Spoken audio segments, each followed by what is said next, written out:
नमस्कार, अस्सलाम वालेकुम नाज़रीन। पल पल न्यूज़ के न्यूज़ रूम में आप सबका खैर मकदम है और मैं हूं आपके साथ नदीम अकरम। यूं तो उत्तर प्रदेश पुलिस और उत्तर प्रदेश प्रशासन लगातार ये दावे करता रहता है कि उन्होंने अपने राज्य से क्राइम को पूरी तरह से खत्म कर दिया है। ठीक उसी तरह जब उत्तर प्रदेश पुलिस किसी बदमाश को पकड़ने के लिए खेतों में जाती है तो बंदूक खत्म होने पर ठाई ठाई की आवाज से बदमाशों को ठिकाने लगा देती है।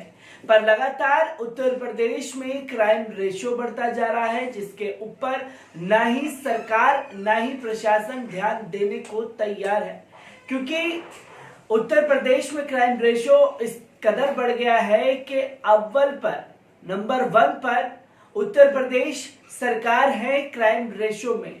लगातार हिंसाओं की खबरें, लगातार मर्डर की खबरें, लगातार रेप की खबरें उत्तर प्रदेश प्रशासन में बढ़ती ही जा रही हैं। किस तरह इसे लगाम लगाया जाए, ना ही सरकार ना ही प्रशासन इस पर लगाम लगाने को तैयार है और ना ही इसके बारे में सोचने को तैयार है। पर इसी दौरान एक हैरान कर देने वाली खबर शामली से हम लोगों के सामने आ रही है, जहां एक मदरसे के मुफ्ती को बेरहमी से मार दिया गया और उनका अधजला शव यमुना नदी से निकाला गया है। क्या है पूरा मामला, एक बार उस पर भी नजर डाल लीजिए। दुनिया भर में कोरोना कहर बरपा रहा है। कोरोना की चपेट में लाखों की संख्या में लोग आ गए हैं, जबकि इस महामारी से मरने वालों की संख्या भी लाखों में पहुंच गई है। भारत में भी इस महामारी का खासा असर देखने को मिल रहा है, लेकिन भारत में इस वायरस से लड़ाई में अब धार्मिक मुद्दा भी शामिल हो गया है। वजह दिल्ली के निजामुद्दीन मरकज में तबलीगी जमात के लोगों का मिलना, जिसके बाद से इसे धार्मिक मुद्दा बनाया गया। दरअसल अब खबर उत्तर प्रदेश के शामली से आ रही है, जहां एक सप्ताह पूर्व संदिग्ध हालत में लापता हुए मदरसा संचालक का शव बुधवार देर रात यमुना नदी से बरामद होने से सनसनी फैल गई है। शामली जनपद के कैराना में 16 अप्रैल को बाजार में सामान की खरीदारी करने निकले मदरसे के प्रबंधक बाइक सहित लापता हो गए थे। इस दौरान परिजनों ने उनके काफी तलाश किया, लेकिन कोई अता पता नहीं चला। लेकिन बाद मुफ्ती के परिजनों ने कैराना कोतवाली में गुमशुदगी की रिपोर्ट दर्ज कराई थी। वहीं इस मामले को गंभीरता से लेते हुए पुलिस ने मुफ्ती के मोबाइल फोन को सर्विस लेंस पर लगाकर उनकी तलाश कर रही थी, लेकिन उसके दोनों मोबाइल नंबर बंद आ रहे थे। इसकी वजह से उनका कोई सुराग नहीं लग पा रहा था। वहीं इस घटना को लेकर के जामा मस्जिद के शाही इमाम मौलाना ताहिर हसन ने भी एसपी विनीत जायसवाल से मिलकर मुफ्ती को जल्द पता लगाने की गुहार लगाई थी। इसके बाद एसपी ने जल्द ही कार्रवाई करते हुए घटना के खुलासे का आश्वासन दिया था। अब इस घटना को लेकर पुलिस ने बड़ा खुलासा किया है।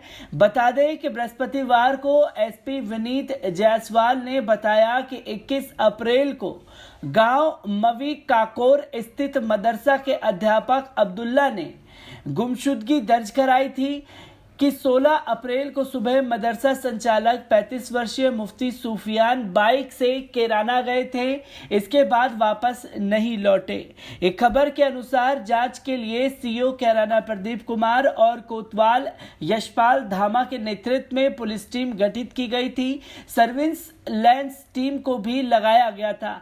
बृहस्पतिवार सुबह मुफ्ती सूफियान के पिता हबीबुर रहमान निवासी सहारनपुर ने तहरीर देकर मदरसे के चंदे के रुपए लूटने के लिए मदरसे में रहने वाले लोगों पर हत्या करने का शक जताया था, जिसके बाद पुलिस ने गुमशुदगी दर्ज कराने वाले मदरसा अध्यापक अब्दुल्ला निवासी कांधला, उनके बहनोई वाजिद निवासी ईदगाह कैराना और मदरसा अध्यापक तौसीफ निवासी गांव खुजनवारा थाना फतेहपुर जिला सहारनपुर को हिरासत में लेकर कड़ी पूछताछ की गई। आरोपियों ने खुलासा किया कि 15 अप्रैल की रात तीनों ने चंदे के रुपए लूटने के लिए मुफ्ती सूफियान को चाय में नशीला पदार्थ मिलाकर पिलाया, फिर ईंट से कुचलकर हत्या कर दी।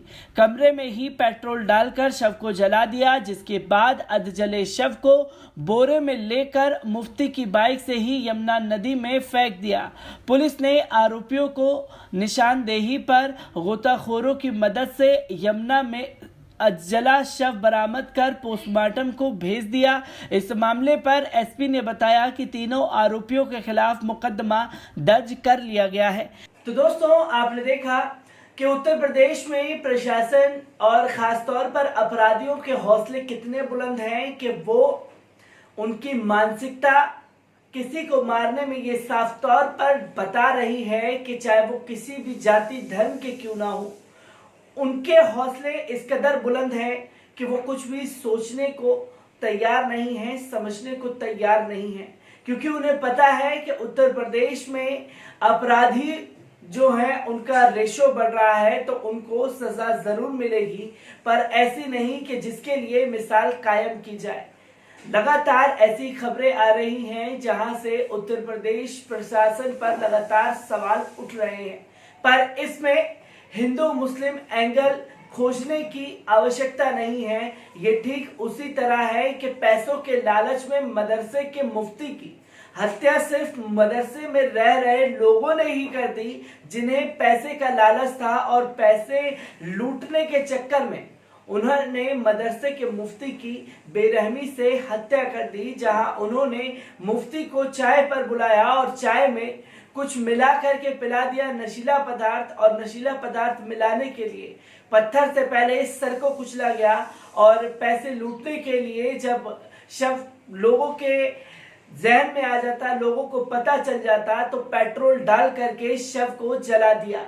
और सबसे बड़ा सवाल ये उठता है कि लॉकडाउन में बड़े बड़े दावे करने वाली उत्तर प्रदेश पुलिस, उत्तर प्रदेश सरकार आखिरकार तब कहां सोई हुई थी जब डेड बॉडी को ठिकाने लगाने के लिए बाइक से 3 बदमाश चले जाते हैं और लॉकडाउन के दौरान उनको कोई देखता भी नहीं है। आखिरकार ये किस तरीके का असर जनता पर पुलिस का पड़ रहा है और आखिरकार किस तरीके से लोगों को काबू कर रही है। जहां बेरहमी से उत्तर प्रदेश पुलिस रिजवान को पीट पीट करके मार डालती है और ये बताने की कोशिश करती है कि एक्सीडेंटल केस था जिसके चलते रिजवान मर गया, पर जहां असल में रोकने की जरूरत है वहां पूरी तरह से रोकने में असमर्थ है उत्तर प्रदेश की पुलिस। और जो तस्वीरें लगातार उत्तर प्रदेश से आ रही हैं वो यकीनन डराने वाली हैं। और मदरसे के मुफ्ती की हत्या करने में कोई और नहीं, मदरसे में रह रहे प्रबंधकों का ही हाथ साफ तौर पर पता लगा है। जहां मुफ्ती के वालिद से जब पूछा गया तो उन्होंने शक के आधार पर बताया, और शक के आधार पर बताए जाने के बाद सारी तस्वीरें साफ हो गई कि पैसे लूटने के चक्कर में मदरसे के मुफ्ती की हत्या मदरसे में ही रह रहे लोगों ने कर दी थी। ये एक बड़ी सनसनी खबर मैं आप लोगों के साथ लेकर के जुड़ा था, और ऐसी ही तमाम खबरें आज दिन भर आप लोगों से रूबरू कराता रहूंगा। तब तक के लिए दीजिए मुझे इजाजत। शुक्रिया।